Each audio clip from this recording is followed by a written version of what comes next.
But if you're truly elite, you have to fiddle kids. That's going to be a quote. Yeah.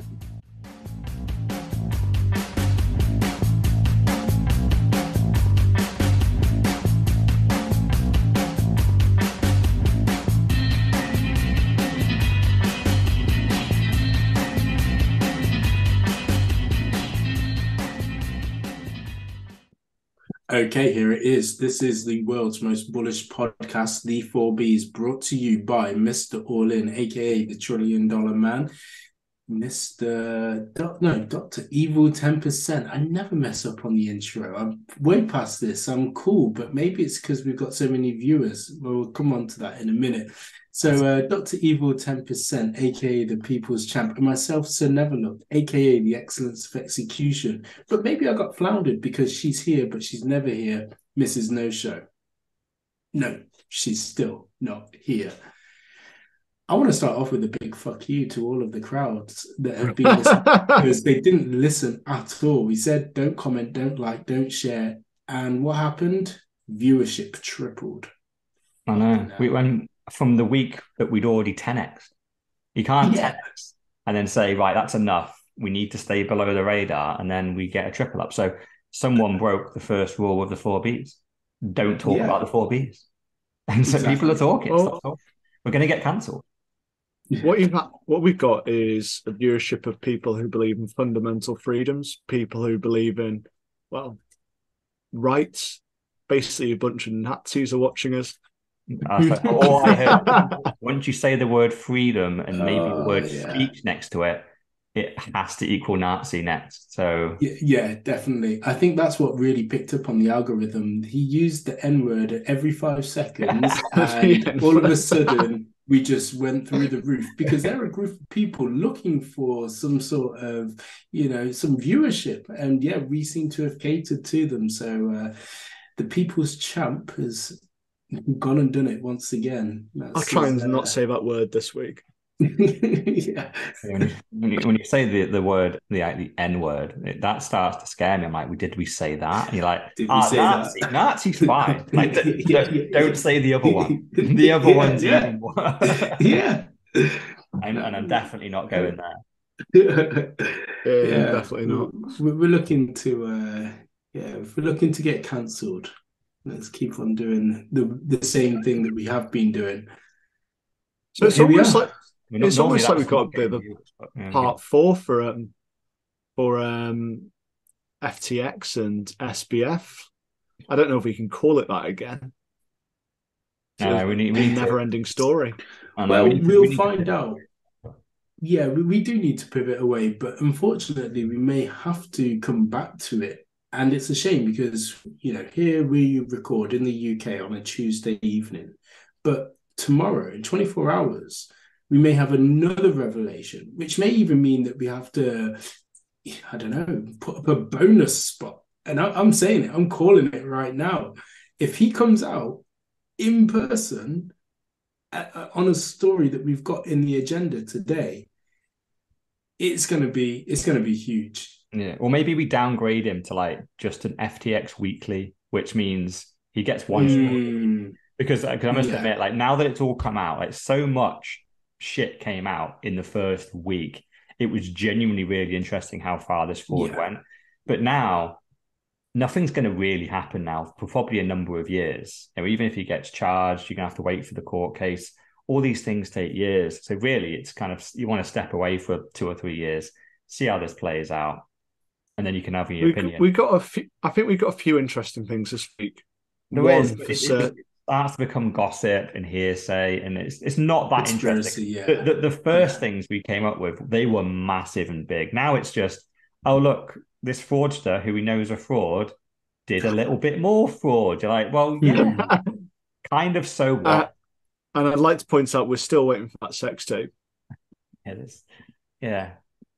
We're I doing don't our know whole, if yeah, I don't know. I'd rather not. if I'd that I'd be comes rather made to out. watch it with those things like on the Clockwork Orange with the eyes stretched out. I mean, if it comes out, yeah. I will troll the whole audience and say there's a new episode of the 4Bs, and all it would be is that sex tape on repeat. Won't be any of us. But Yeah. anyway, and actually, and by the way, I've got a little bit of a commitment to the people watching and listening, is that if you are watching at least, I will actually edit better now because our viewership is actually quite high, specifically because before I think our main people listening were on the podcast platform. But now that the Yeah. majority has moved to YouTube, I'll make more of an effort with the visuals. So as we're going through the stories, I'll actually throw the stories up on screen. I'll actually spend more time in editing. At least that's what I'm saying now. And it's 9 o'clock. When we finish at 11, I'm doing this past midnight. Maybe I've changed my mind. So our viewers will know whether the stories pop up or I not. mean, you got two sides to this. You've got one, it cuts into your masturbation time, and two, you don't have a job. Lucky, I don't have a And job, so three, I can't do shit like this. it's also about how much whiskey you've drank by that point as well. Yeah, yeah. That is always the funny thing. I want to get it up and out the way. And I've edited every single podcast quite drunk. Yeah, yeah. The more complicated the editing gets, the more probably haphazard the things are going to get. But who knows? That's my commitment. I've said it. I wanted to say it live. So now if I don't do it, I can get called out. Yeah, there Yeah, you shall I go. move on to It's story done. one? Yeah, let's do that. And let's start off Breaking news. with a good, yeah, with a good feel story, right? Fidelity opens its doors to Bitcoin, and Fidelity being one of the largest players in the space of financial services can only mean one good thing, that others will join, copy, and follow, right? Yeah, they seem to be one of the biggest kind of economic financial platforms that is embracing Bitcoin. So they've already got a pension fund, or as they say in America, a 401k plan. And that got a Mm, lot of scrutiny. And they've been saying that they want to open up just trading around Bitcoin. Now, we obviously are talking about paper Bitcoin here. I don't think they allow you to take yes. custody and all that. But what it does do is I did a little digging around like how big Fidelity really are and all that type of stuff. And they have 83 million total accounts and 10 trillion assets under management. So these are big boys, the very, very Yeah. big. And so that's essentially a platform now that has $10 trillion worth of assets on it. That now those people, there's a proportion of those people that probably want exposure to Bitcoin. And just Yep. as we discuss on here, they don't want to take custody. They don't want to go onto a Bitcoin exchange and buy Bitcoin. They just want to use the financial platform they use today, that they have their Amazon and their Apple stock and their pension on. And if they want 1% exposure to Bitcoin, now they can do it at the click of a button and buy some Bitcoin. So But it's quite big news. could you end up with a situation like FTX where they're Hmm? selling paper Bitcoin but not backing up with actual Bitcoin? Yeah, you absolutely Yeah. could. And that's probably what's happened with Grayscale, because Grayscale are the place to buy paper Bitcoin at the moment. And it looks like maybe they weren't backing it 1-to-1. And even if they were, maybe they lent some of it out to some trading platforms. And then suddenly they lost a proportion of it. Who knows how that all comes out in the wash. But yeah, the downside is that maybe Fidelity end up pretending to inflate the supply of Bitcoin via creating paper Bitcoin that doesn't exist, and it all comes crashing down. But in the short term, you got to be positive and go, there's $10 trillion worth of assets there that now could move into Bitcoin if they wanted.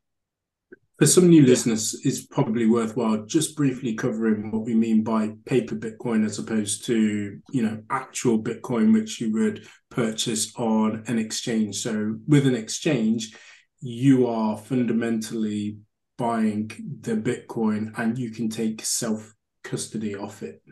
Whereas with paper Bitcoin, similar to stocks and shares, because once upon a time you used to actually get a physical certificate to state that you owned those shares, whereas it's just kind of in principle, paper Bitcoin, you own a proportion of that Bitcoin. As we say, you probably can't take self custody, especially whilst it's in the 401k, but you have a right or a claim to the proportion of Bitcoin.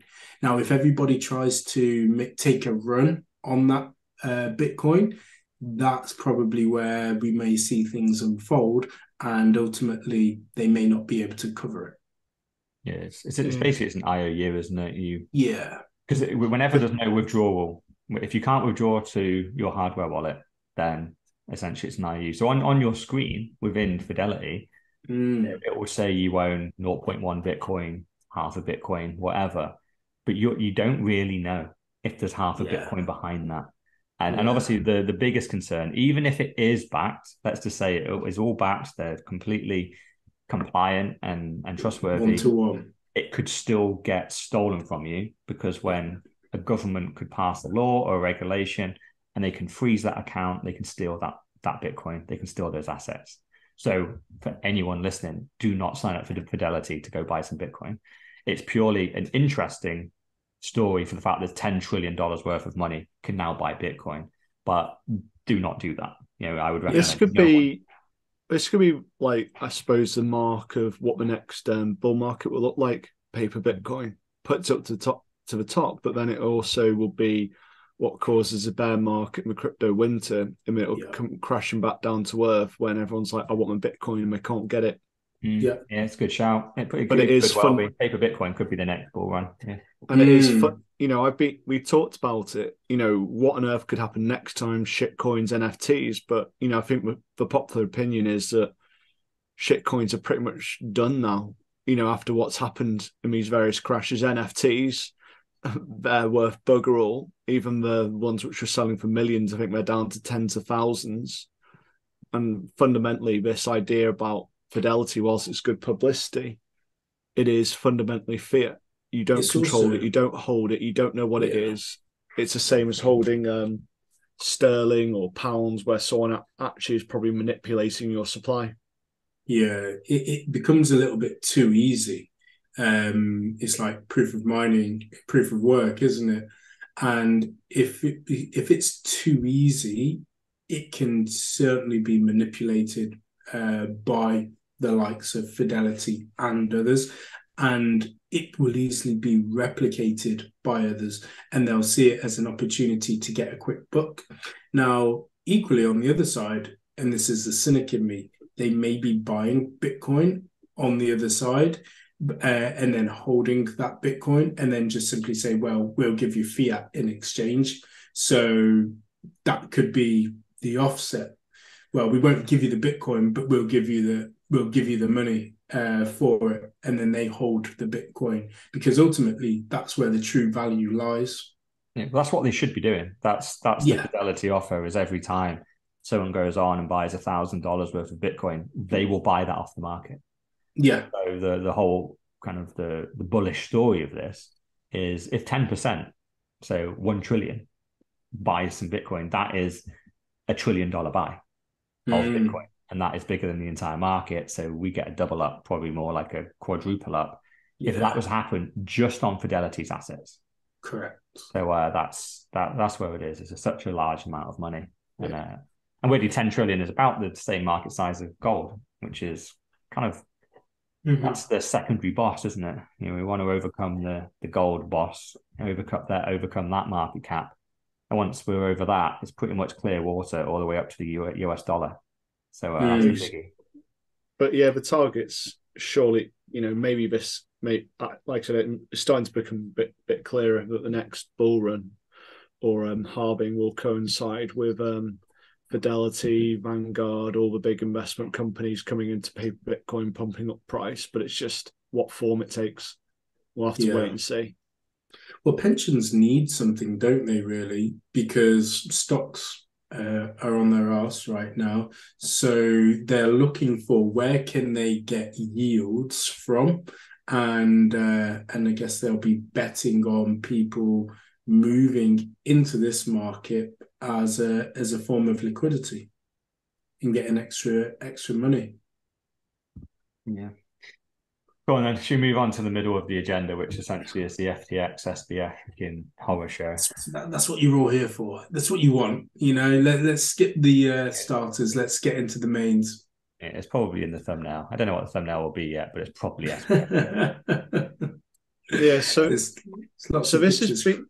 So the next story is a rumor which has been flicking around, been trying to work out whether it's actually true, whether it's still going on. I think we talked about it last week, and that SBF was lined up to speak at a conference with, was it Zelensky, who's Yellen, BlackRock CEO, and Larry Fink, and he's confirmed that he'll be speaking tomorrow.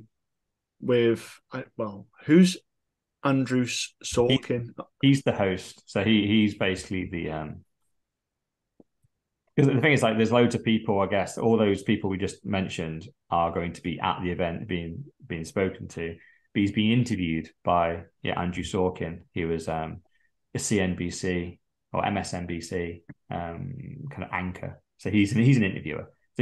So the whole proposition why Sam was going was to be on a panel and to be interviewed by Andrew Sorkin and talk about who knows what they're going to talk about. It would be wise regulation needed. It's going to obviously whatever they were about to talk about.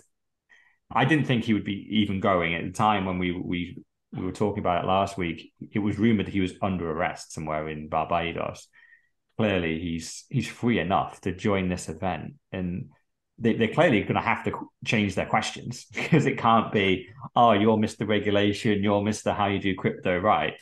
He's basically on the run and owes $10 billion worth of funds. The fact that he's willing to speak publicly, if I was his lawyer, I would be screaming at him, going, do not do this. You're going to say something libelous, and he's going to sink you further. Yeah, but he said all these things. It doesn't matter.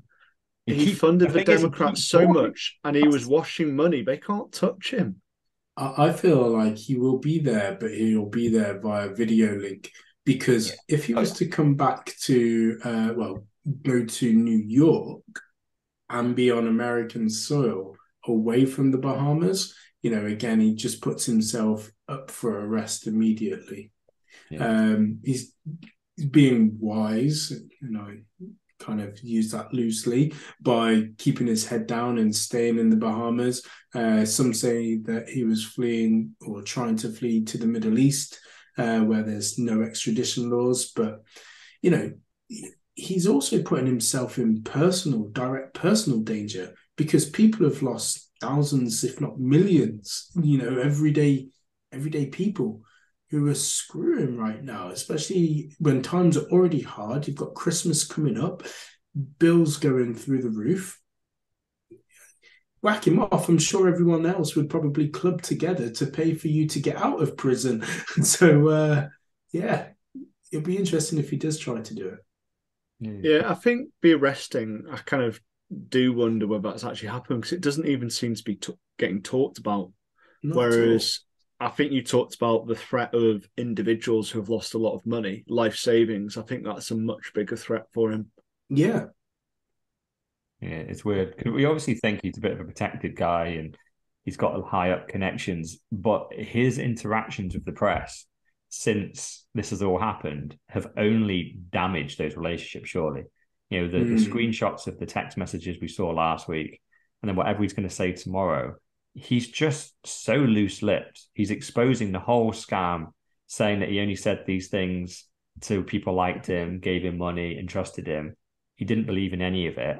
But the thing that goes against that, despite what he said, is our next story from the Wall Street Journal, where the headline for the story about Sam is that Sam Bankman-Fried's plans to save the world went down in flames. That's the headline they went with.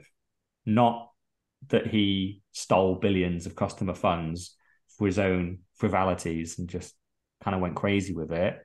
It's, this guy was going to save the world. What a shame that it didn't work out. It's just a coincidence that FTX, or rather, he loaned himself between 1 and 5 billion, and his parents have suddenly sprung up with a property portfolio. Just a big coincidence. Yeah. And he owns a $500 million stake in Robinhood. None of this is his money. And when this article came out, the text messages of him admitting that the wokeisms that he did were fake, they were already out, yet they still published this article when he admitted that all his kind of philanthropic kind of tendencies, they were fake. He didn't intend to do any of them. Yet they're still writing huge articles. And again, if you are not a Bitcoiner and you're not in this space and you're just a normie, you read this story, your takeaway from FTX, yet again, I think we said this last week, would be, oh, that Sam guy was a nice guy. Shame he made some mistakes running his exchange and couldn't save the world. And that is not what happened at all. I think you're sounding like a conspiracy theorist. This isn't what this show's about.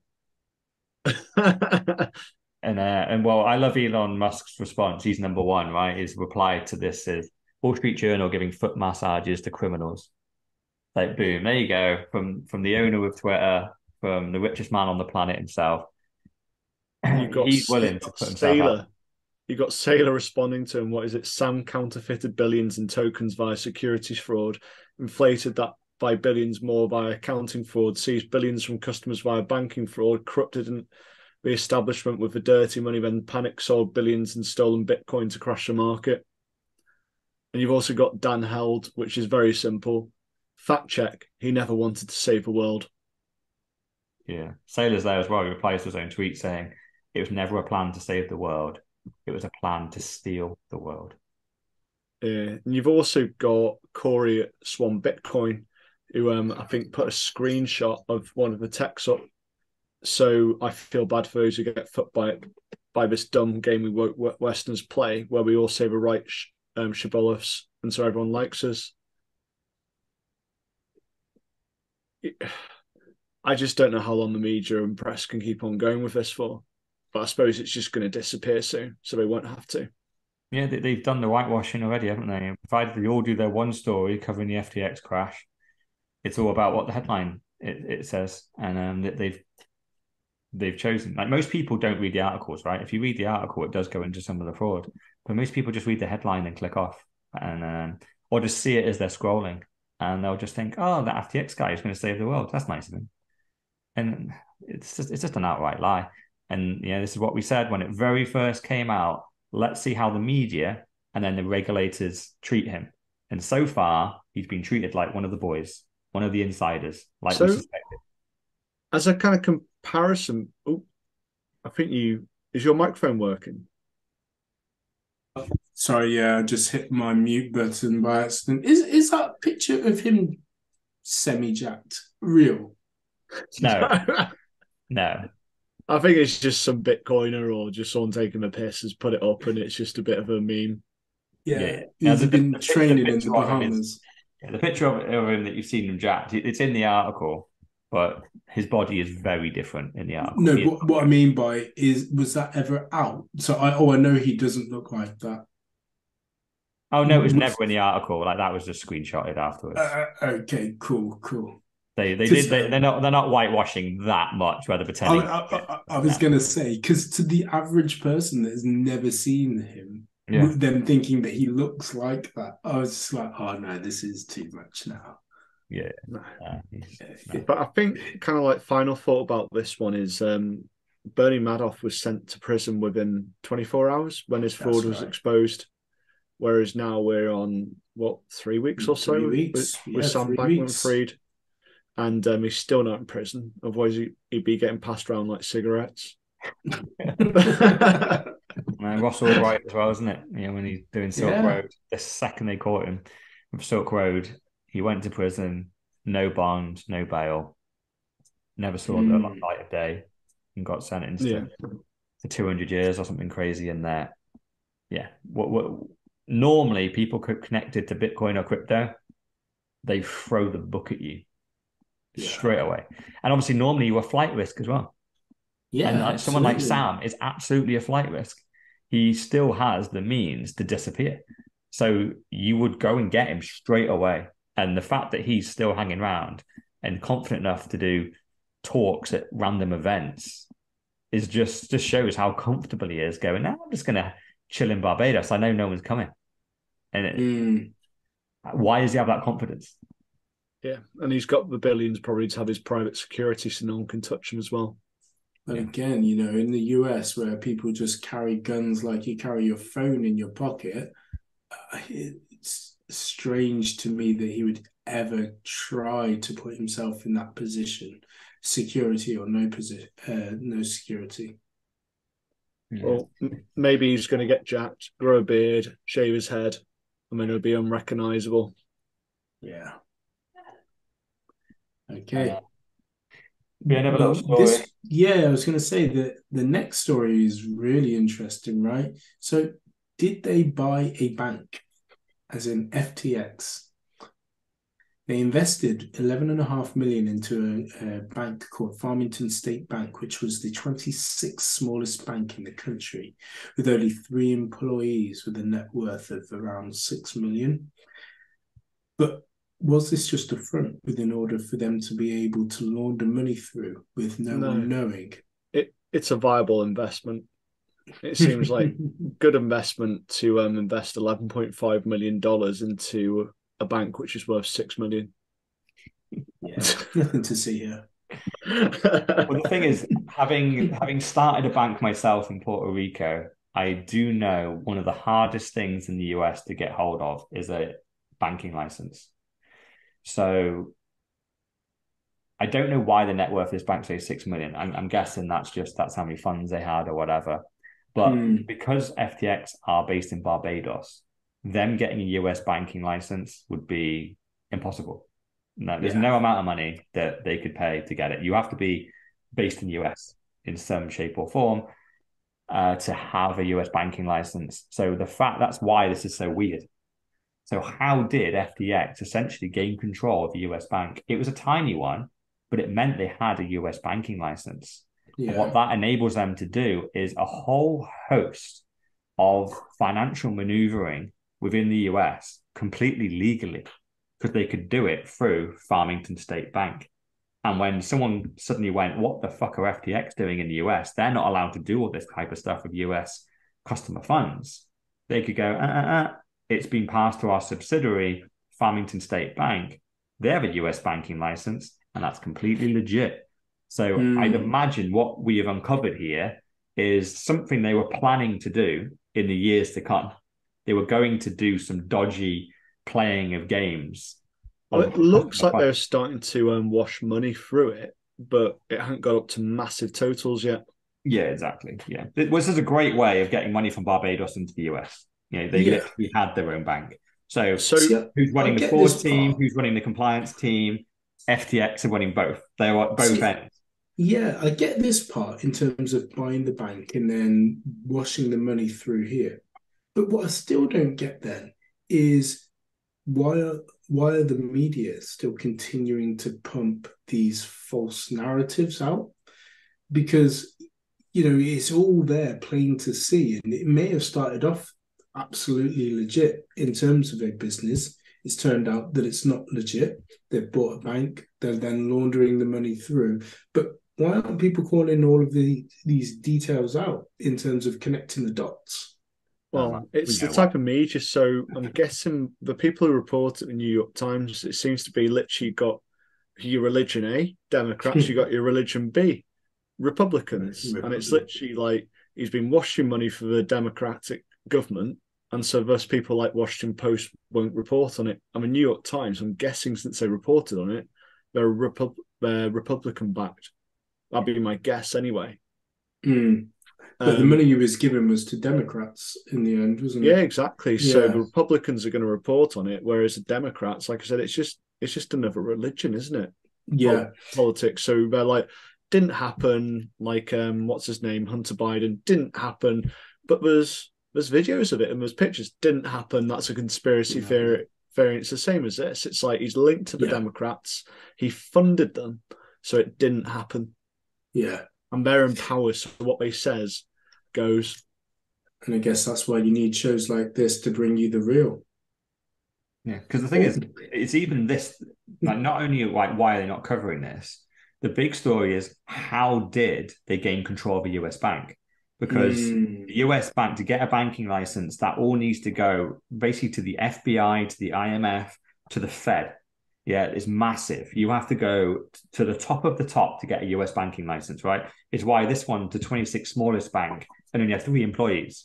It's because that's how hard it is to get a banking license. There's literally just probably less than 50 banking licenses in the US. So these are the ones that had them. And somehow FTX, a Barbados company, managed to basically take complete ownership of that bank. Well, I imagine That to happen, it would have had to have gone to the Fed and to the government to authorize this investment. So the guys that are responsible for reporting on this now are the same ones that essentially allow it to happen. So of course, how did it happen? I can guarantee it's probably part of the donation that he made. Why it was so big was, here's a donation. What do you want in exchange? Well, by the way, we're looking to invest in Farrington State Bank. Maybe let that investment go through. They go, okay. They take with one hand, give with the other. So when it comes out, that's what's happened. Of course, they don't use the state-run media to report on it and call it out. They're the ones that allow it to happen in the first place. This stuff doesn't happen by accident. This isn't incompetence. This is 100% conspiracy that this happened on purpose and is a sign of bribery, because there's no way a Barbados-owned company should be able to buy a US bank. It should be impossible. What do they call it in I was just going to say, what do they call it in America when they bribe politicians and political parties to get your agenda? They call it a donation. No, it's not donation. Lobbying. They call it lobbying. So they call it lobbying in America. It's fine. It's lobbying. Yeah. Yeah. It's hilarious that, bribery has an official political term in politics. We're lobbying our thoughts as to how things should be run. And here's a check to let our appreciation for it. The reason why I was just going to cut in there. So do you remember Monzo Bank? They failed to get their US license initially. UK business, millions of customers, legitimately run, tried to open up in the US. It failed initially, and then slowly but surely they managed to do it. But that had been going for years until it actually was able to do so. Again, it's easy with hindsight, but FTX came out of nowhere, 2019, and to then have been able to fast forward at this pace and speed, it's like the money was coming in, but equally the money was going out because it was greasing all these palms. Yeah. It's the fastest company to run ever, isn't it? Because normally when you open up a bit of a fraudulent company, you're just kind of being fraudulent with your profits or with customer like investments. Like we saw Theranos get sentenced to 11 years. And she raised, I think, less than $1 billion or something, and at a 32 billion valuation. But all she could go fraudulent with was the money she raised from VCs. But the genius thing about having an exchange is that not only do you get VC money to be fraudulent with, you get customer funds. People just give you tens, if not hundreds of thousands of dollars that they think you've invested for them. And he was taking those. So that's why he had just so much money, because his whole business was, I'll look after your money and hold investments for you. And he was just taking all that out the back door as well. That's why he just got so rich so quick. That could also go on. I was just going to say one point, just on the banks, we kind of strayed a little bit away from it. So the deposits were 10 million, which I'm guessing is at any one point any time in kind of an average, whereas in Q3 they're at $84 million, so over 8 times as much. And this was in its infancy, so they'd only just started this kind of like fraud going. So you kind of think, what would have happened in 2 years' time? How much money would have been going for this bank?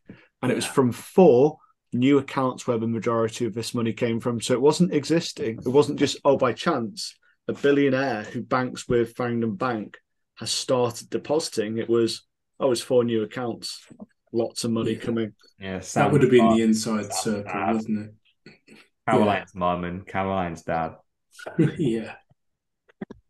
One of the things I was going to say as well is perhaps, the VC companies that have invested also has a hand to play in this, because if it's seen as though they are, if they haven't, which we know they didn't, do their due diligence properly, then it looks bad on them. But if the story is continued to be portrayed in this way, no one kind of calls them out to say, well, hold on a minute. This money that was probably invested again from client funds and how you've profited to get to this point was then given to this man who's a crook and you didn't do your job properly. So I think there's a lot of people that are kind of happy to brush this under the carpet ultimately. Yeah. There are some big investors. Have you seen Mr. Wonderful? Forgotten his name. Yeah, Paul. He's coming out trying to brush this. Yeah. He was a big investor in FTX, and also Kevin O'Leary. Sorry, him, Mr. Wonderful, yeah. Kevin O'Leary, yeah. So he has been doing the same. Yeah, he's been trying to brush under the carpet very much and going, oh no, and it's rumored that he even during the crash had raised $8 billion worth of investment to save FTX, and that only fell through when the truth started to come out about the fact that FTX were 10 billion in the hole and Sam had been gambling all customer funds and there was basically nothing left. So if you put 8 billion in, all you're doing is paying back customer funds that Sam had gambled in the last year. So what are you doing? Going to let him gamble your 8 billion? So every penny got pulled. Apparently, it's all this is Twitter rumor and unconfirmed, but publicly, Kevin O'Leary has been very kind of muted at the very least. I would expect him, based on his Shark Tank kind of reputation, to be going hell for leather at Sam, being very angry, throwing him under the bus, demanding he be arrested. And instead, he seems to be very calm, very much, it was a bad investment. I take the L. We move on. I still think there's a future for Sam in this space, and crypto is still going to do great. I go, how has he got over losing hundreds of millions so quick? Something tells me someone else is going on behind the scenes. Has he been made whole somewhere?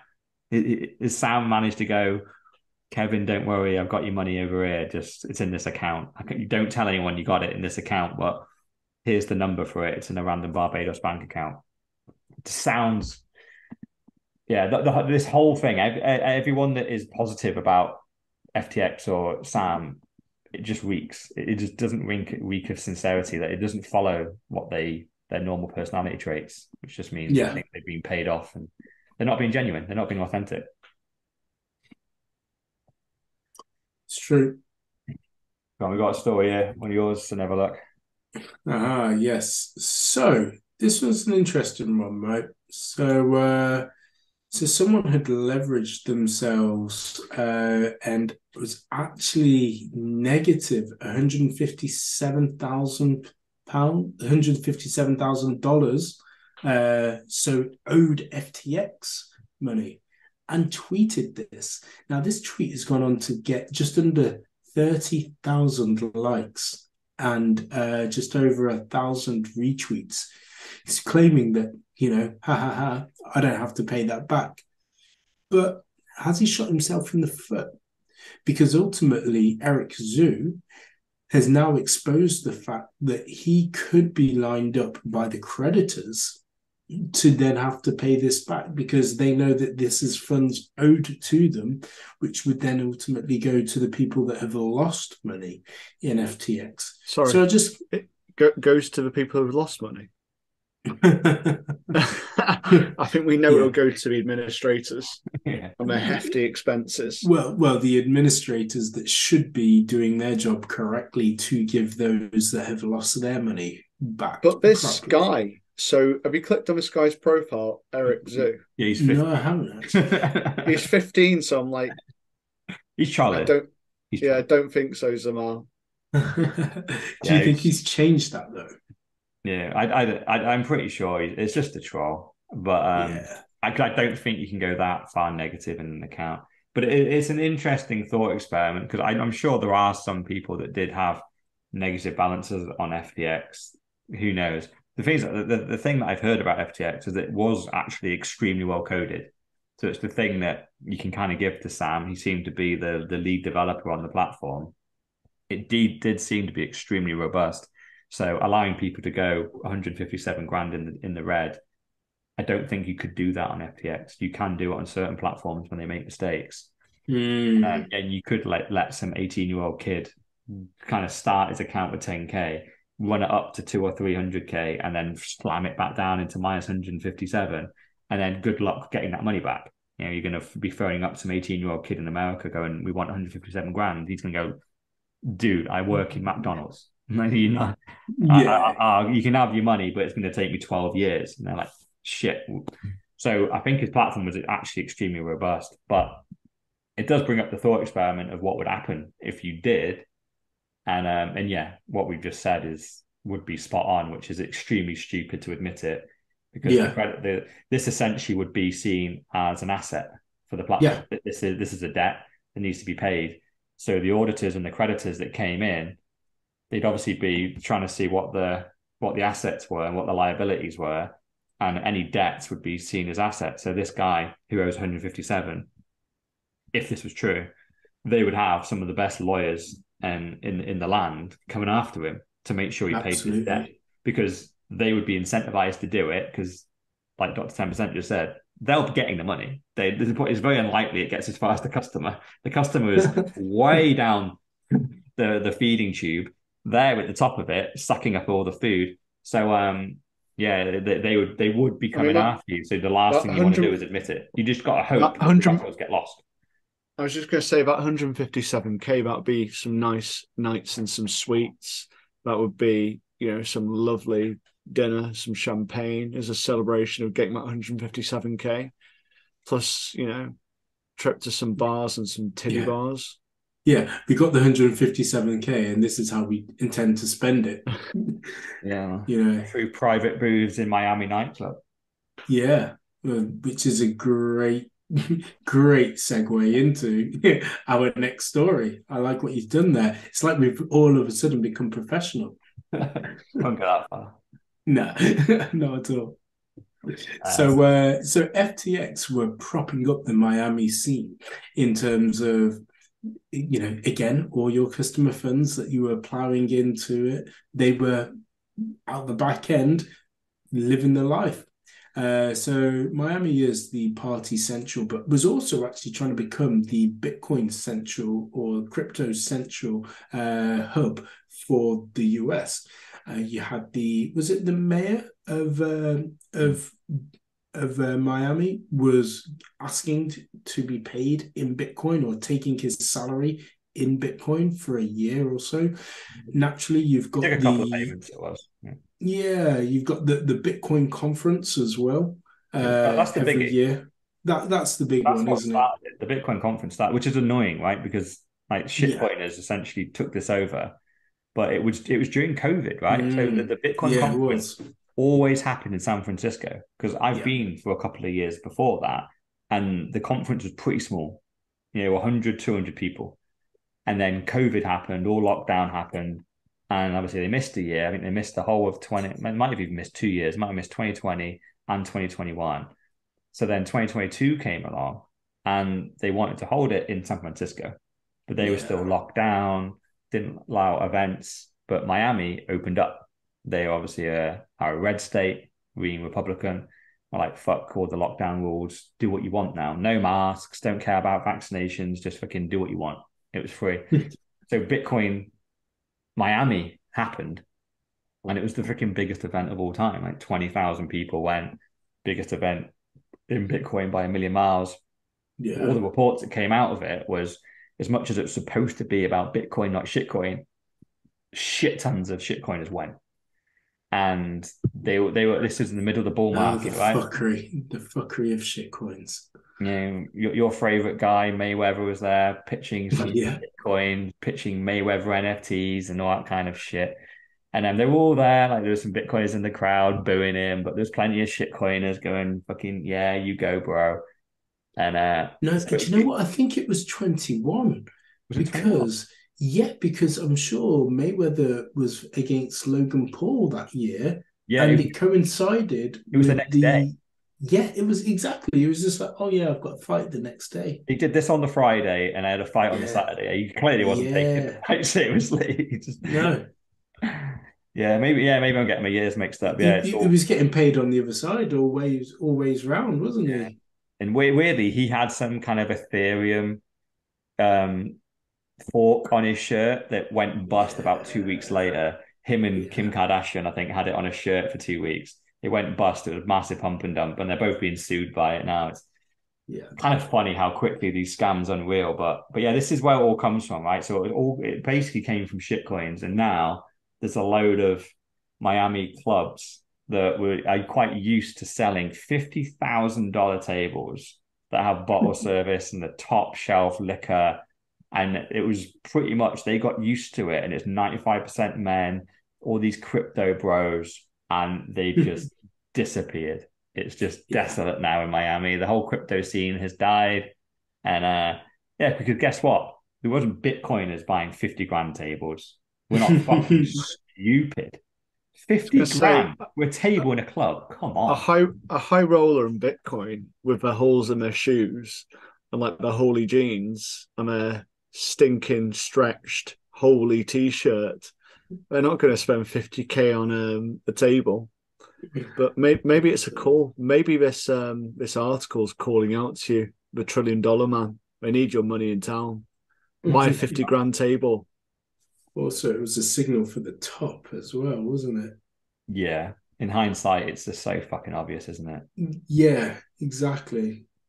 I would say though, I've been quite fortunate to be able to travel to many places, and Miami, before all of this, has always been the one that I call out as being the most expensive place in the world that I've ever been to. So if things were expensive before, and then they know that people can afford because they've got Bitcoin, and naturally they'll inflate it because people are greedy to take advantage of them.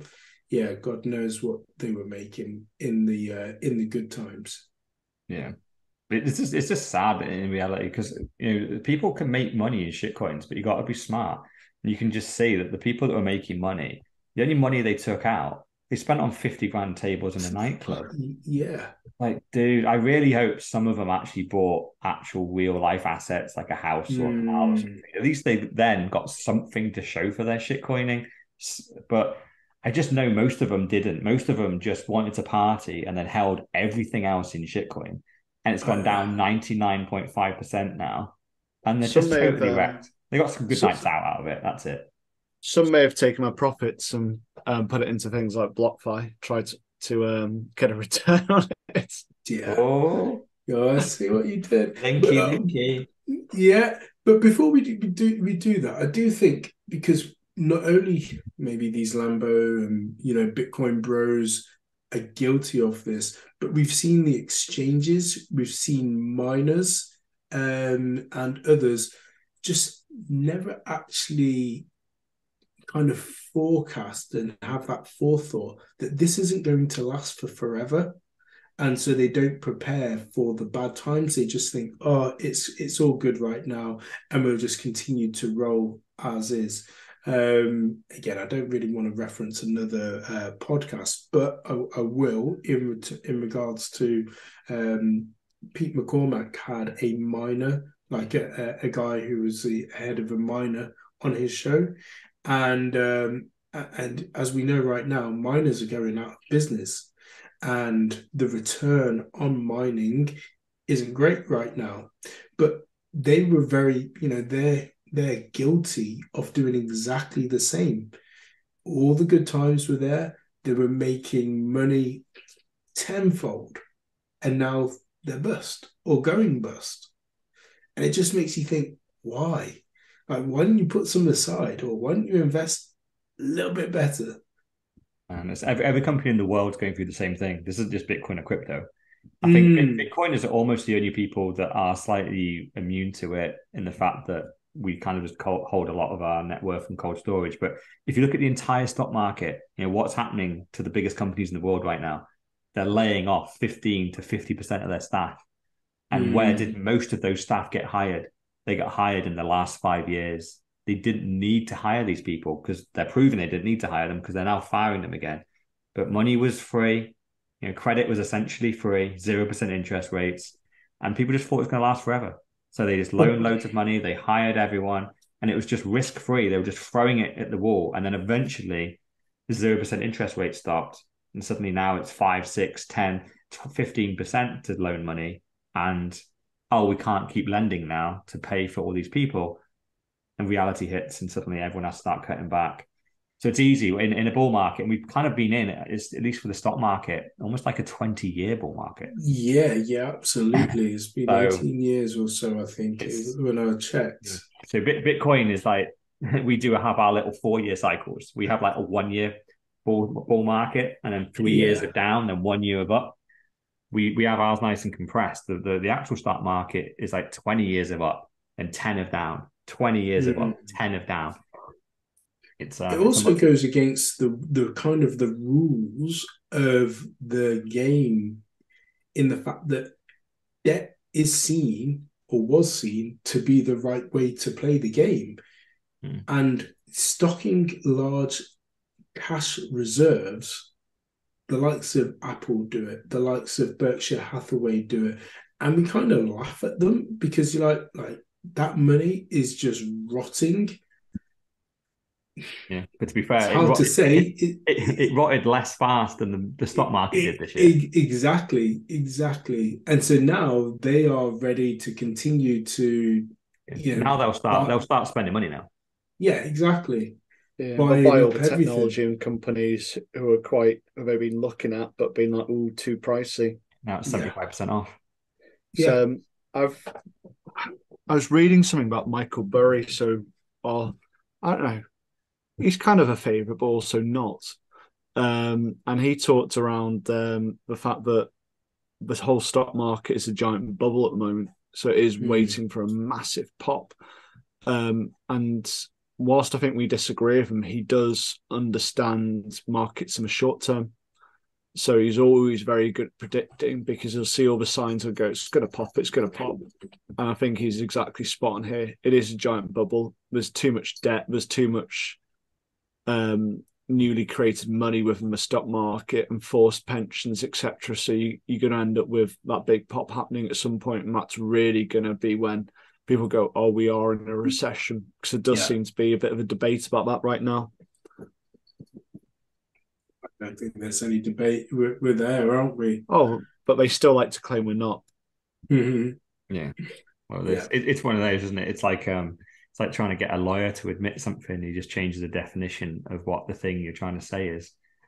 Because that's like what they did in America, isn't it? Like the official definition was 2 quarters of negative growth, but then they deleted that from where Investopedia, where that definition was. They had it deleted. So now the definition of a recession is just vague and it's subjective. And the US it's down to about 8 different measures, whereas there's actually records of George Bush and Bill Clinton both confirming what the definition of a recession was taken as in 2000. Yeah, but because it's politically not convenient for Biden to have that at the time, because he was about to go into his primaries, they went, oh, we don't know what a recession really is. We don't know the definition. And because I saw the interview, like the interviewer or the journalist was even going, isn't it 2 quarters negative growth? And they went, some people may say that, but we believe it. And she just went on for 5 minutes and just waffled, and you just go, yeah, they're not going to admit we're in a recession because it's not politically convenient to Biden right now. Well, anyway, let's get back to BlockFi. Yeah, let's do it. So BlockFi, we're in the firing line, unfortunately, for bankruptcy, based on the fact that FTX was going to pick them up, but didn't, because guess what? The money was never there. Yeah, we knew it was happening, didn't we? We mentioned. Yeah, we did. This is just the official. This is the final nail in the coffin. Them actually formally filing for Chapter 11. They are officially admitting they're bankrupt. It's done. It's over. And the numbers are shocking. So the rumors are they have 1 to 10 billion in liabilities, which is a crazy high fucking range, by the way. I don't know how liabilities can be varied by 9 billion. But anyway, even if you just take 1 billion, let's say they owe 1 billion, they only have 250 million in cash. So best case, they are 750 million in the red. Worst case is they're 9,975 million in the red. Is this because they they lent money to people based upon cryptocurrencies which are flawed? No, it all links back to the same things, right? It links back to Luna, 3AC, Almeida, and then FTX with the final nail in their coffin. But it's literally the stories from about 3 months ago where the BlockFi were loaning out a lot of their money went to a company called 3AC, and 3AC basically had a huge amount of their portfolio in Luna. So when Luna went to zero, it took 3AC down, which suddenly BlockFi went, shit, we kind of gave you half of our customer funds. And they just went, well, we're bankrupt. You're not getting any of it back. They're just like, oh, shit. You've lost half of our customers' money. And then, yeah, the savior of the day was Sam, and he came in and went, I'll save you. But in exchange for this 400 million loan, you have to move the last of your customer funds has to move to me. And then Sam gambled them away. But it looks like he didn't give all of it. They managed to keep 250 million because I think they probably, unfortunately, the really sad thing is if BlockFi had actually filed for bankruptcy before Sam had got involved, I can almost guarantee there would have been more money left. But Sam stole a load. He probably stole hundreds of millions of customer funds. Why do you think it's taking so long for others to collapse? Are they selling their Bitcoin? Are they just hoping and holding out for something else to happen? Because we know that there are more like this that are out there just waiting to collapse, right? Yeah, I think they're trying to ride it out. Could you have a condensed set of vendors? So literally we're losing investment companies and there's still the demand to do this kind of business. So therefore you've got these companies who are starting to onboard more customers and then making up the shortfall that way. Yeah, they could well be. But it's one of them where I think a lot of them are being found out once people start withdrawing. That's always the thing, right? It's the classic bank run. So I don't know how many other big ones there are because there's Celsius, there's the Genesis, then there's this one, which is obviously which is BlockFi, and then the biggie is Grayscale. So after that, they're kind of the biggies that were essentially behind the scenes of all these yield farming kind of companies. These were the guys. So it's almost like they're almost an arm of Gemini, isn't there? So it's not the whole Gemini company, but it's an arm of it. Yeah, that's Genesis. Yeah. Yeah. So it's one of them where I think a lot of them have already gone under, but I think some of them are just desperately trying to raise money, and just they're probably zombie companies that are hugely insolvent, but preying on new customer funds, trying to, provided they don't get a bank run, provided they don't get a load of withdrawals, then the fact they're insolvent isn't seen.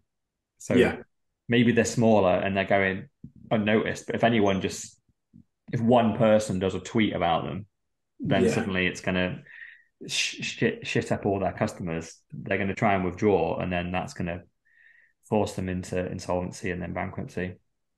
But talking of which, actually, and it's not on the agenda, but if someone was to tweet this out and it started to become more and more gain more and more momentum, is mixer exchanges or companies where you can mix your Bitcoin. And I seen something where they were trying to potentially outlaw those or regulate those types of companies so that people couldn't do that. And those companies potentially just going out of business and regulation affecting them. Well, Sam again was one of the guys leading the charge to ban that. Ban mixers, make everyone do a KYC AML type exchange. So you mean was it CoinJoin? CoinJoin, CoinJoin, Sushi Swap, Pancake. The whole the DEXs, so the decentralized exchanges where you can just go on.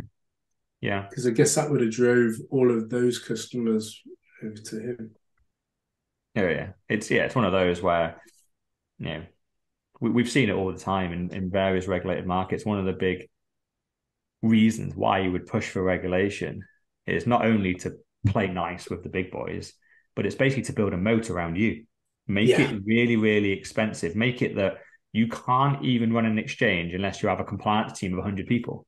Straight away, just by doing that, it means the average person can't set up an exchange. because you need to be able to hire just 100 compliance people or you're not compliant. But once you're at FTX size, they can hire 100 people and just sit them in a corner to do nothing. They don't care. But what it does is blocks out all new entrants. They now have built a regulatory moat. It's what everyone does in regulations, what all the banks do. Why it's so hard to set up a bank. Because the regulatory moat around setting up a bank is nearly fucking impossible. Why is it impossible? It's not to protect consumers. It's to protect the banks. They don't want competition, which is why, you brought up an example before. Why did it take Monzo years to get a banking license? Because they want it to cost millions to get one. So you need millions just to get the license. And then once you got the license, now you need to fucking have a business. Yeah, Revolut's another good They shout, had theirs in a sketchy country at first, didn't they? Yeah, that's what you normally have to do, just to get started. But going back to BlockFi then, they're essentially trying to sue Sam. This is one of the weird things, I mentioned this earlier, which is obviously that they're trying to recoup as much money as they can. And I'm guessing Sam has stolen hundreds and hundreds of millions, if not billions, from them, which is why they're suing Sam for 575 million, because that's what his stake in Robinhood is. And so they're just going, if he has that money, then we want it, which implies he's stolen at least that from them. Otherwise, they wouldn't be entitled to this, right? So he must have stolen a huge amount of money from them, and they want that back, which just goes into this whole murky waters of, well, Sam sprayed money everywhere. They could sue Sam for his Democratic Party donation. You could sue him for the apartment he's living in. Like, Sam has assets all over the place. And it's also which ones are legit, which ones aren't, which ones can you sue for, which ones proof that his parents have got their money from him as well, which should put them at threat.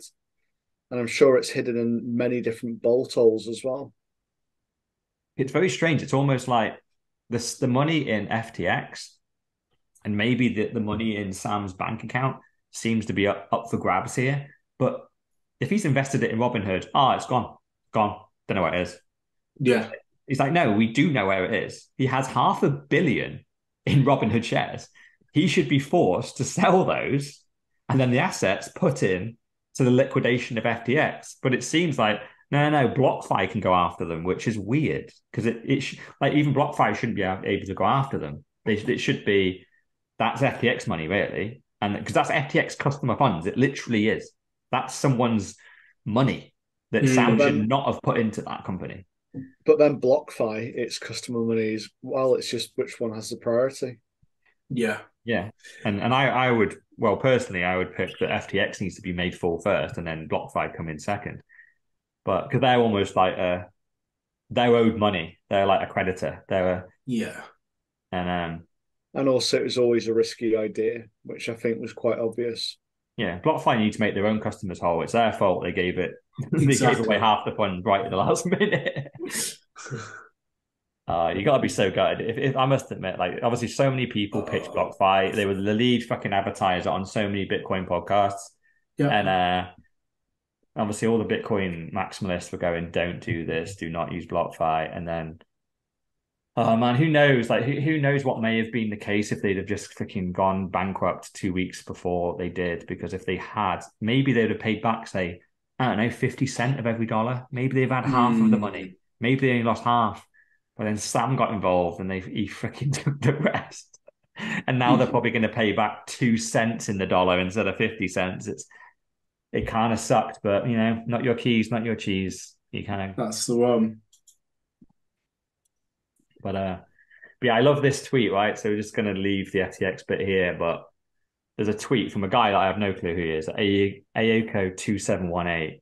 He went, so BlockFi is a creditor to FTX that lent to Alameda, that lent to Emergent, which is a shell company owned by SBF, that bought Robinhood shares that were pledged as collateral to guarantee to BlockFi the loan to FTX that was used to bail out BlockFi itself. Like the snake eats its own tail, then poops in its mouth. Comes out, if anything. Is it poop or is it puke? A riddle for bankruptcy forensics. There you go. Yeah. That is what we're dealing with, right? In a nutshell, it's exactly that when it comes to this. If a snake eats its own tail and poops in its mouth, what comes out? Is it poop or puke? That's where we are. That's where we are with this. Like the money just goes round and round and round. It's stolen money, guaranteeing more stolen money. It's literally it Yeah, is the Big Short 2.0, isn't it? It's just yeah, It's, there's a it's bad debt on top of bad debt, and then they loan it to more bad debt, and then they keep layering it on top, and you go, hold on, where's any of this money come from? It's all just bad yeah, debt, and it just it's literally crypto, which is meant to be the future of money, taking its lessons from fiat management and governments, whether printing their own money, taxing. It's just absolutely insane, isn't it? yeah. yeah, it's really sad. But I thought that was just a fantastic way of summing it up because it's just that's where we are. It's really confusing, and then you just go, it's just a snake eating its own tail. Yeah. Okay. Got Doctor 10%'s favorite story of the week. Oh, I didn't even put this one in as well. But it's a bloody Inflation paywall. Weekly. Yeah, you're putting a bloody paywall. So It is, yeah. I kind of this one really frustrates me because it's let's increase the UK pension age because ultimately there's no money in the UK. There's never any money because we print it anyway. But they're putting up to 68, and you're kind of going, oh, for the state pension. You're kind of going, but the state pension isn't generated by the government. This is paid for everyone through all of their life. Like right now, well, two of the three of us are paying for our state pension because one doesn't work. I've paid more fucking tax than you have, you cunt. That's because you're the $1 trillion man. About 10x more taxes. I paid 10 lifetimes worth of tax, bitch. But because it's not through PAYE, you're not entitled to the state full amount of your state pension. Yeah, I know. Yeah, fuck them guys. But the fact is, you've been paying for this for a whole your working life, and they're ramping up. They're taking away your retirement from you. But don't worry, the government gives you that state pension. It's just a giant fiat Ponzi scheme, and it's the most frustrating thing to look at because, even for me, if I'm going through the normal lines of going, how am I going to retire? Part of that contribution will be the state pension because I'm entitled to it, but that'll be, into my general pension pot. And yeah, you're going to have to work potentially from when you're 16 to 68. 50, Crazy. 52 years, and pretty much you're going to be dead by then anyway. Yeah. I think that's what they're hoping for, that people will die from working so long and not having any heating and having to eat soy burgers. Yeah. And then it becomes free money to them. And especially, I guess, in this day and age now where people are connecting less and less in terms of like having a spouse and a partner. And therefore, if they don't have anyone to pass it on to, even easier for the government to claim. So, as always, the house wins, doesn't it? And it's all in their upside. And as we will continue to evolve, the goalpost will change and move. And I wouldn't be surprised if they just make it a round figure of 70. All of a sudden it'll be 70. It's 75, and it's just like, what? Are you trying to say that's not nice? We want to encourage 70 to 75-year-olds to work because they enjoy it. Exactly. Yeah. And this is where the ageism things come in about employment, because they're going, well, they keep on hiking up and going, you're being ageist. And it's just like, these people, they don't want to work. Yeah. They also probably don't have the mental capacity after 50 years of work or the physical capacity to work. But they're being forced to.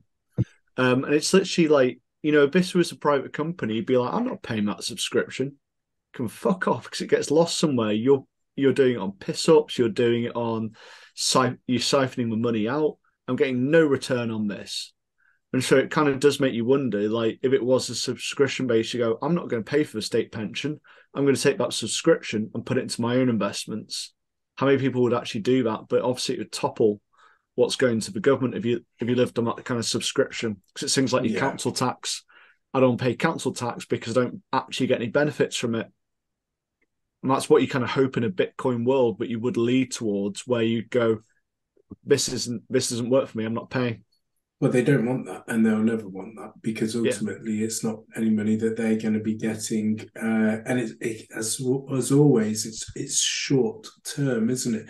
Their short term thinking of, we'll take the money now and we'll worry about how we give it back to them tenfold, which is what everybody is hoping for later on down the line, and it doesn't really matter.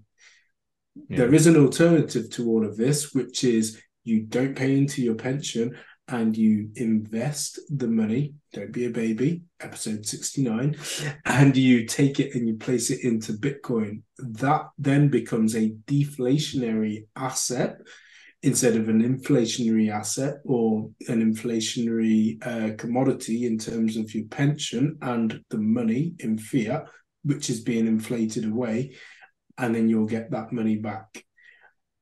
At this moment in time, you're not paying tax on it, but I'm sure they'll probably somehow look to tax it as well. For your pensions, for your actual contribution, your private pension, they were talking before they did do that mini budget of reducing it from 40% tax allowance to 20%. So, if you're a 40% taxpayer, you would only you'd actually pay 20% tax on it. And I was just like, that literally seals off paying into a pension anymore. I think most people would just go, not worth it anymore, because whilst people say, oh, you still get 20%, but when you come to withdraw it, we think that money, halves in value every 15 to 20 years. If you're 20 and you're paying into it for 40 years, so I want to retire in 30, that's now 60, that's now 120. So you're actually paying income tax on it when it comes out. So it's not actually financially worth investing into a pension at 20%, whereas 40%, you can actually still argue it is, but it is hold up to your 57. And if that age increases, it's locked up for even longer. Yeah. As we always say, right, it's just they're getting the pension age is getting closer and closer to the average age of death. It's one of them where it's just death. When you actually work out the maths on this, right? So at the moment, the average or the state pension in the UK is £7,376. So the people that suffer with this, as always, is the people at the bottom. This is what is the most disgusting to me. It's the people that work the hardest jobs, that are doing manual labour, kind of they can't physically do it at 70 though, can they? Well, exactly, and they're going to have to, because what are you going to do? You don't get your £7,000 pension, and these people don't have any savings. So when they hit 68, 60, 69, they can't just not work for a year. They can't just go, my hands hurt, my knees hurt, I can't do this anymore. They're going to have to, because until they're 70, they won't get their £7,000 a year. Whereas if you're a bit more wealthy, you can go, look, I'm going to retire at 65 anyway. I'm going to retire at 60 because I've managed to save up 100 grand. And that will get me through 10 years that the state pension won't pay me. So it's going to be, as always, the poorest are going to suffer. And man, when you start doing the maths on this, just as I did with my dad's pension, when you start timesing £7,000 and the average age of death, right, 82, and we're getting very close to 70 now, that they've already pushed it out to 68. They reckon by mid 2030s, so the next 10 years probably, it's going to be that. So once you got it to 68, you've essentially got, it's 14 years. So what's 98,000? Is it 98,000? 14 times 7. Yeah. So for me personally, I already know the amount of taxes I've paid is fuck ton higher than that. So I already know I'm not getting my money's worth, which is why I don't give a shit that they're not going to pay me. And that is why I've taken my money out of this and gone, I don't want your bollocks £7,000 a year. And who knows, by the time obviously we get to retirement age, it's another 10 years past this. So it's probably it probably will be 75 by then. So we're not talking about 14 times 7. We're talking about probably 7 times 7, which is now, you're going to get 50 grand worth of pension paid out to you over your lifetime. And you go, that is just an absolute pittance compared to the taxes that I have paid into this program. Yeah, so we say that you've worked for 50 years and you're probably paying an average of £2,000, say that's 100. Well, actually, it's £2,000 a year? Way more for the state pension, which you kind of think, well, that money gets divvied around, but it's based upon future borrowings. So it's really hard to actually pin that down. And if you look at it, you go state pension in 1990 was 2.4k. In 2002, it was 3.9k. 2022, it's 7.3k. So it literally is doubling. I mean, you've got to think that in the last 20 years, it's almost doubled. And we always say, oh, yeah, money halves in value in 15 to 20 years. If they're almost doubling it, it means that it's actually inflated a lot more than 200%. Well, it needs to inflate because otherwise the Ponzi scheme that it is all comes crashing down, and they don't have anything at this moment in time to replace all that money coming in. Because don't forget, they use that money to do other things behind the scenes, which siphon it out to contracts, put it into things like track and trace, do PPI.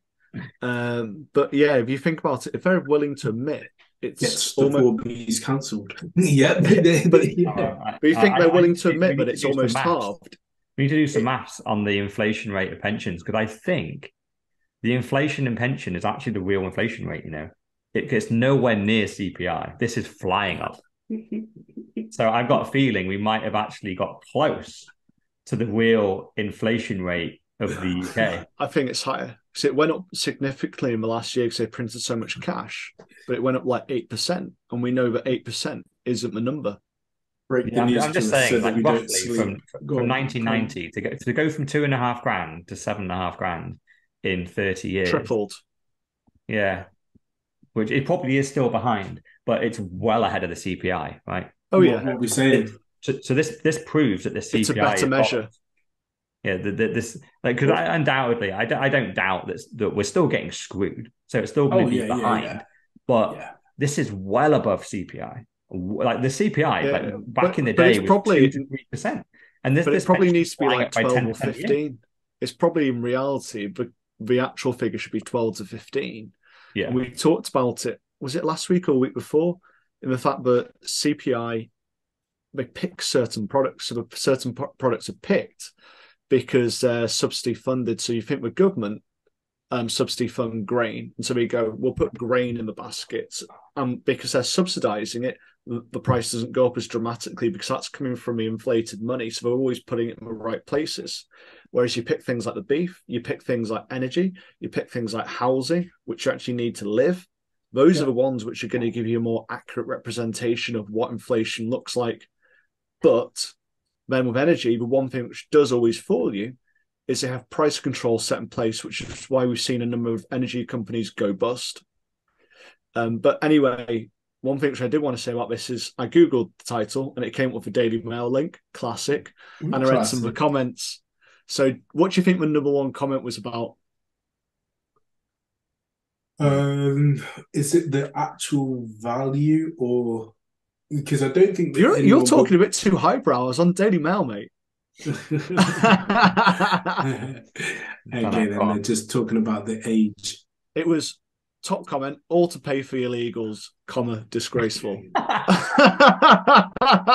They got to be bots, surely. Like, how are they bringing fucking immigrants into this conversation? But literally, the comments were, "We're putting illegals into hotels, and we're doing this to our own people." It's just like, you're missing the trick. We talked to think.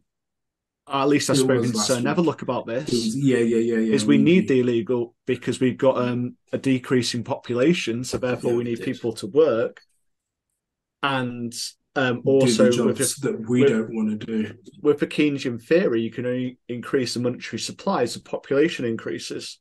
Man, it literally is the Big Short 2.0, because there's a quote in it by, what's his name, Steve Carell, where he goes, "What do you think is going to happen at the end of this?" And he's like, the same that happens every time rich people lose everyone's money. We're going to get angry, and eventually we're going to blame immigrants and poor people for it all. Yeah. So it's on a story that is about the rich losing everyone's money, and the comments are, it's the immigrants' fault. What have they got to do with fucking any of this? It's talking about the government fucking over pensioners because governments don't plan appropriately and can't budget. But it's illegals' fault. But like I said, what a lot of people don't realise is menial jobs, all the stuff which they think they're too good to do, it's being taken up by migrants, which we need to bring in, which has been exposed by the fact we had lockdowns and a lot of the migrants went back home and didn't come back. And then also the fact that we need an expanding population to fit in Keynesian theory in order to expand the monetary policy. And we're talking about governments that you love. Do you want to do your Chinese stories? Oh, fucking hell. I've been waiting. I can't believe you. I nearly didn't put it on because I didn't get my story from last week. So never look, kiboshed it live on the show. But unless he kiboshes you now, we skipped the end. Who knows what's going to But I did try to kibosh it I know you prior did. to even going on the agenda. So I think this is so actually listening to important him. towards the message of Bitcoin. Like we've got a show to talk about Bitcoin, and it's what's happening in China. We've been waiting 3 years for people to stand up to tyrannical governments and push back. It's been almost 3 years of this going on, and it kind of what have they been using as controls? They've been using COVID passes. They've been saying people have COVID. So when we've seen bank runs in provinces, they've been stopping people protesting, and now it's gone to anti-lockdown protests. They're starting to use COVID passes, and they've also started bringing tanks, armed military, and all sorts. And it's just, yeah, it's just gone too far. And this is what we want to see of freedom. This is part of the overall picture of Bitcoin. I think it's so important towards the actual story of how Bitcoin comes in. People need to not depend upon fiat currency owned by the government and controlled, because we are going down the road of CBDCs where it's going to be completely programmable. So not only your COVID pass is going to tell you to get the hell out of there, they're going to say no food for you this week. So if they continue doing this and they go down this route, what's the outcome of it? I think there's going to be a lot of Chinese dead people, or there's going to be an overthrown government. It's which one backs down first.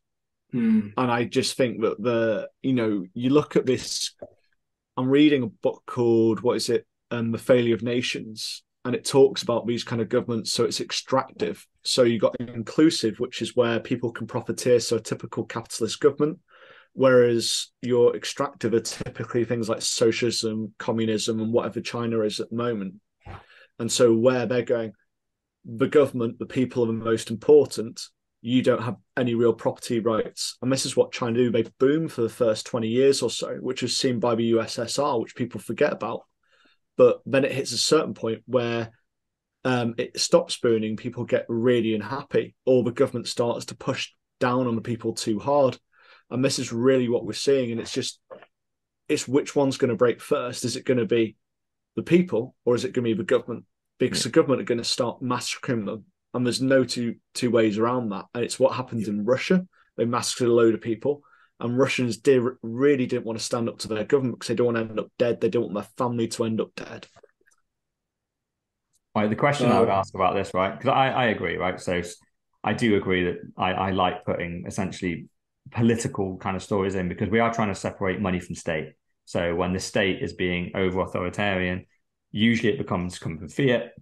So Bitcoin is kind of highly political it's like apolitical, but also highly political at the same time. It's a very weird contrast. But the thing I would say about these Chinese stories is I've seen it all over. I've seen The Guardian post it. I've seen the Wall Street Journal post it.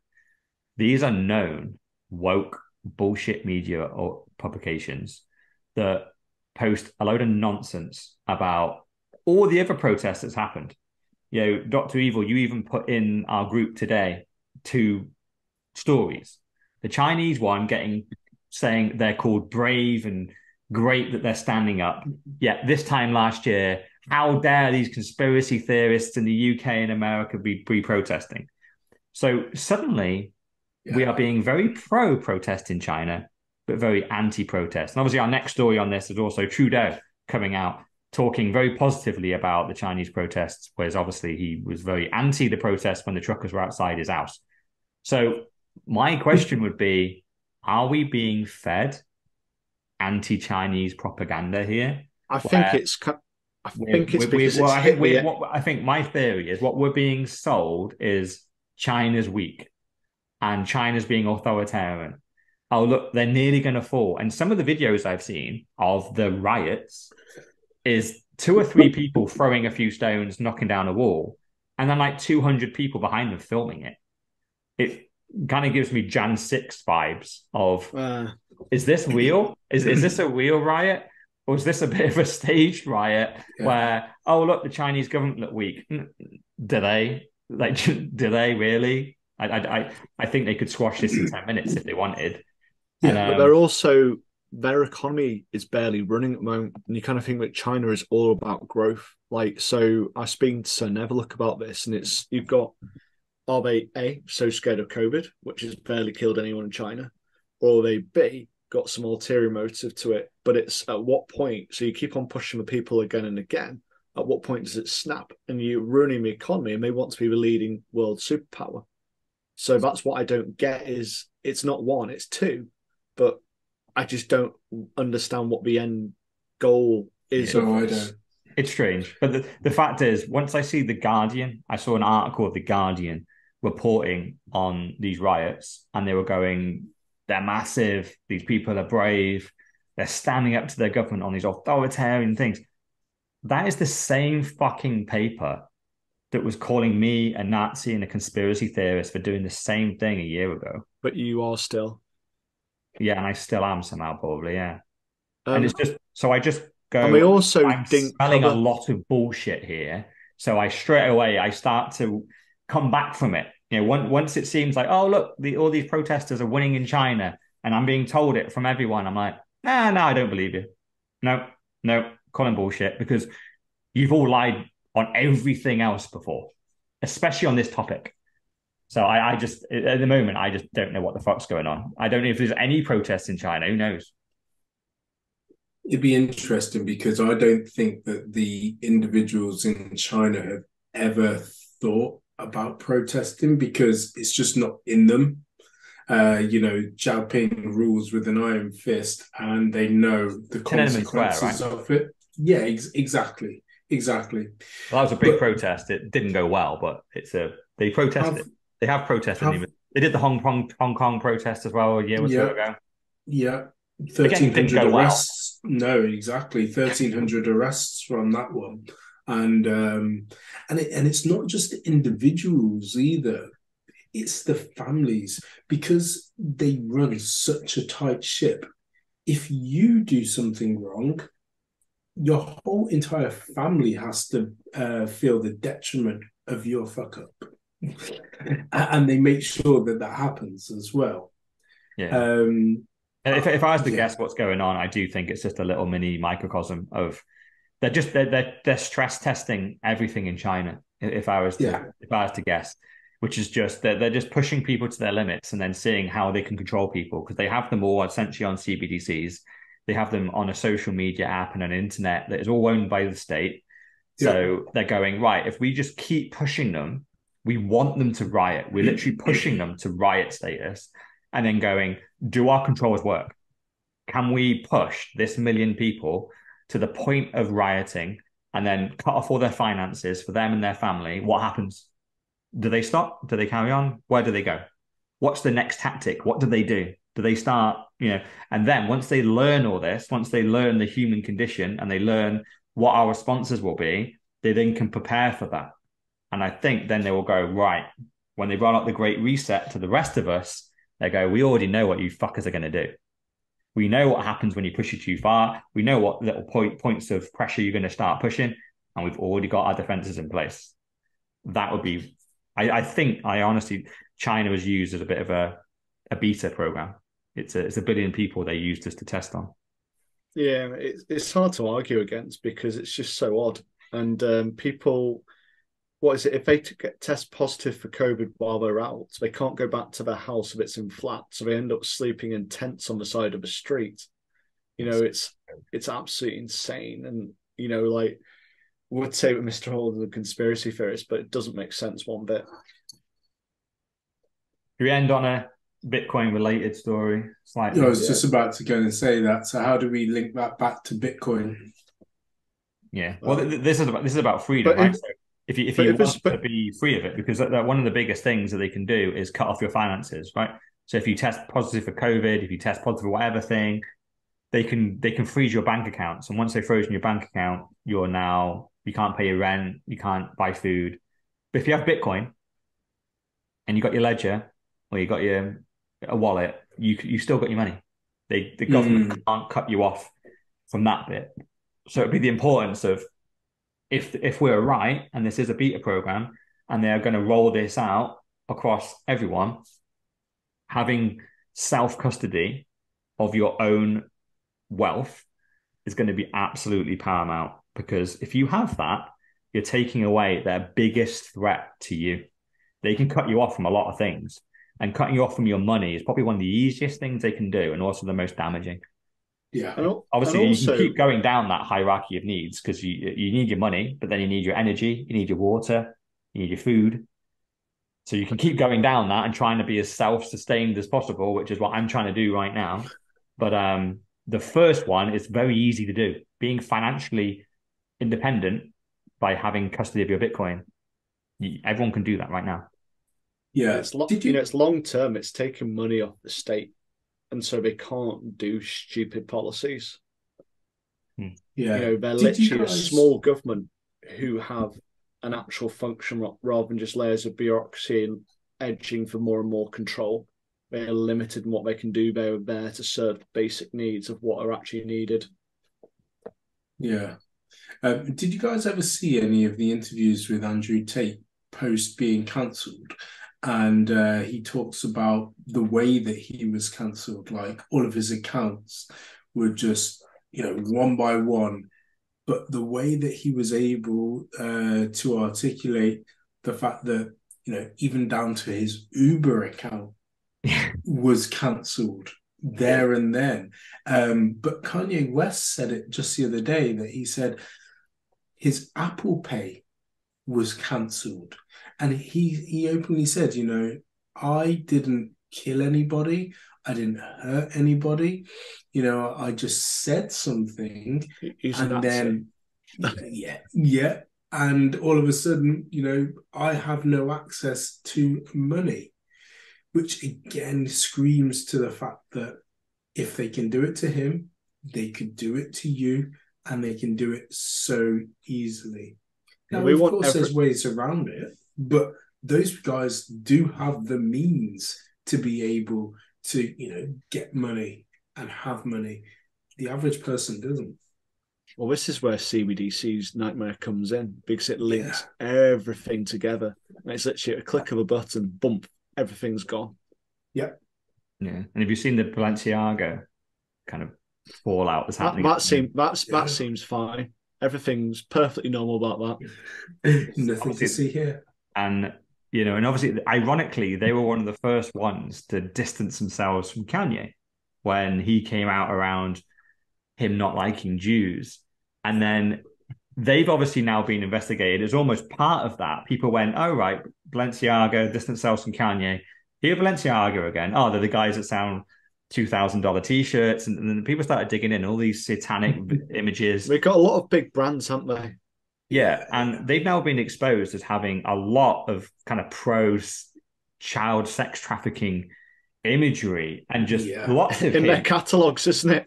Yeah, they deleted their Instagram, and guess how many bank accounts they've had frozen or closed? Zero.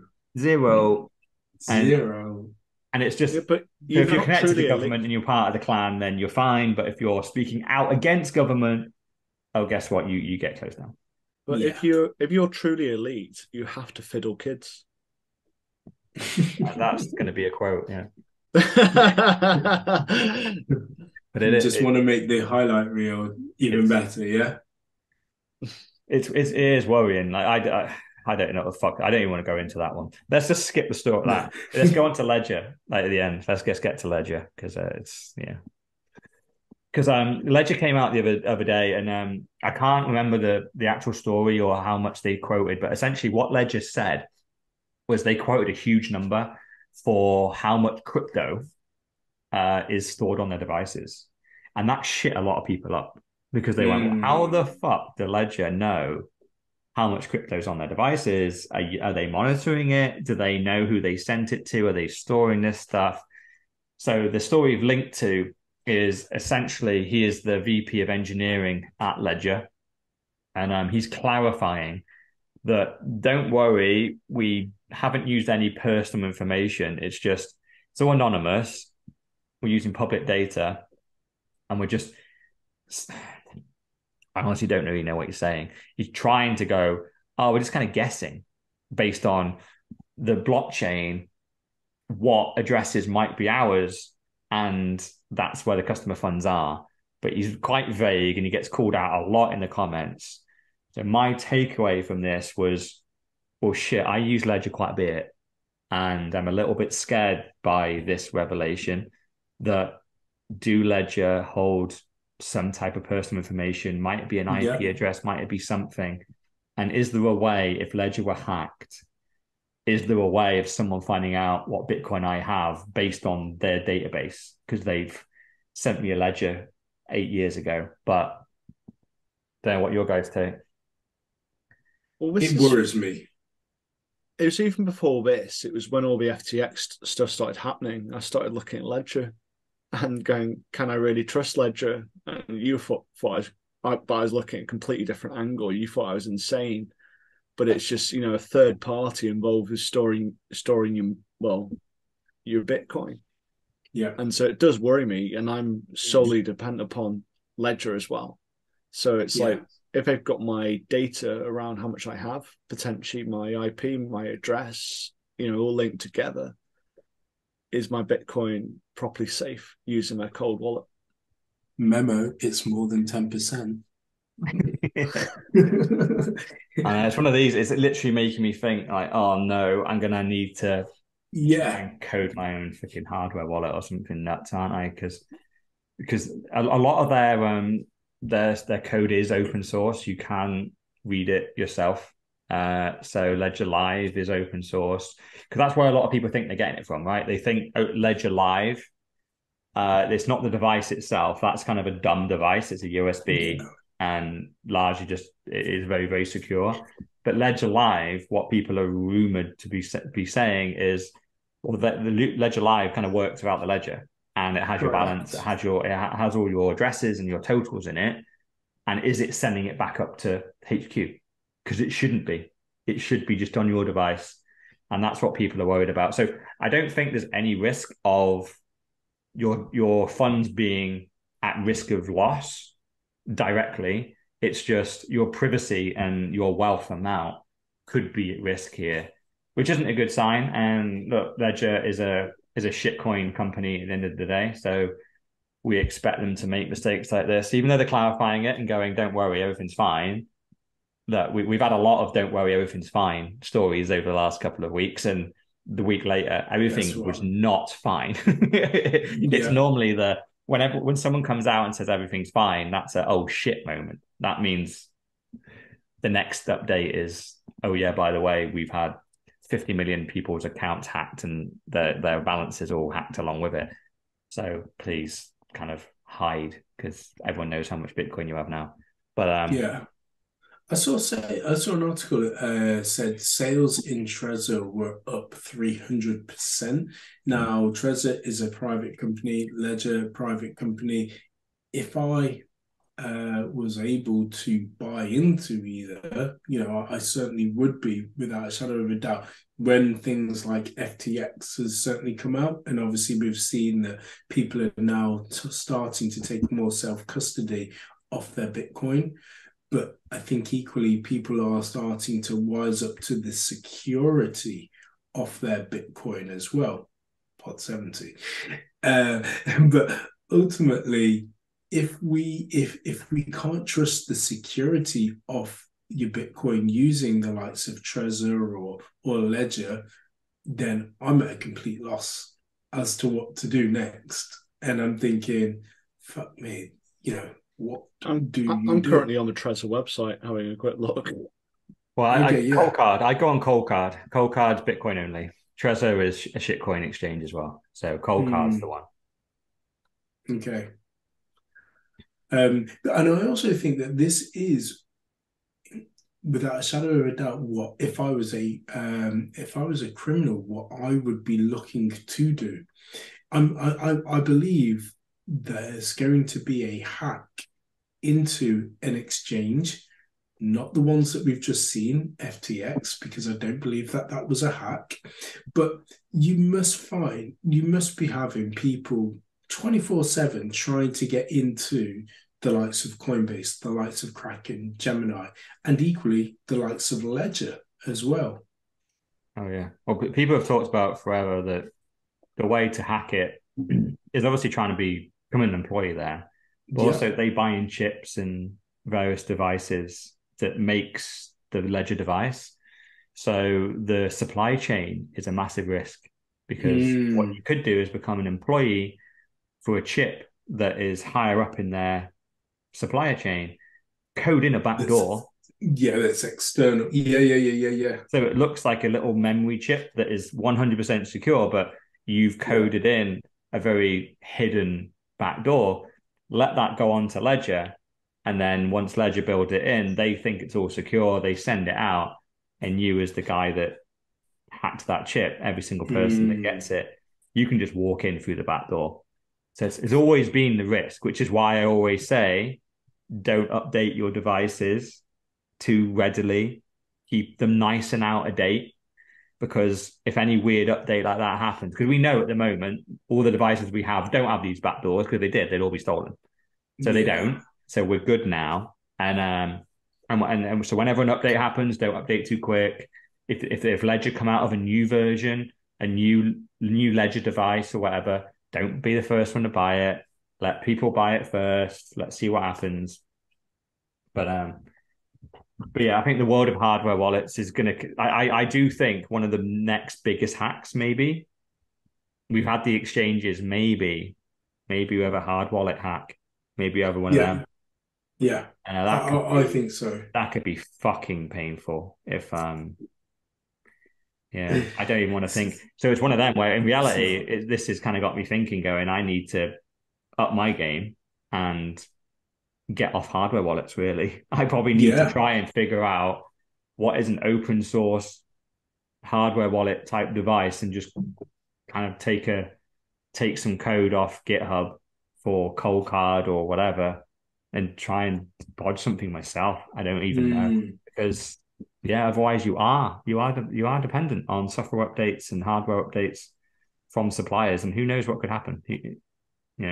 Especially with government intervention as well. Whenever you think about a single sole actor, you go, oh, it's going to be quite hard for them to succeed. But imagine if it was just a government play where the government essentially took control of Ledger without telling you. And then they were just going, but we're going to put you all in prison for 200 years unless you just follow this. And by the way, your head of hardware's out, your head of software's out, and we're putting our guys in. And then they send out updates to Ledger, which essentially just takes custody of your funds and gives it to the US government. That is if I was the US government, that's one of the attacks I would do. So if I can think it, they can think it. Yeah. It's a risk. So on that happy note, I think we're out. Yeah. We are out. That was pod number 76, brought to you by the 4Bs. The 4Bs, namely myself, Sir Neverlook, aka the Excellence of Execution, Dr. Evil 10%, aka the People's Champ, Mr. All-In, aka the $1 Trillion Man, and she was here, but she was never here. Still, even with multiple viewers, Mrs. No Show. Peace.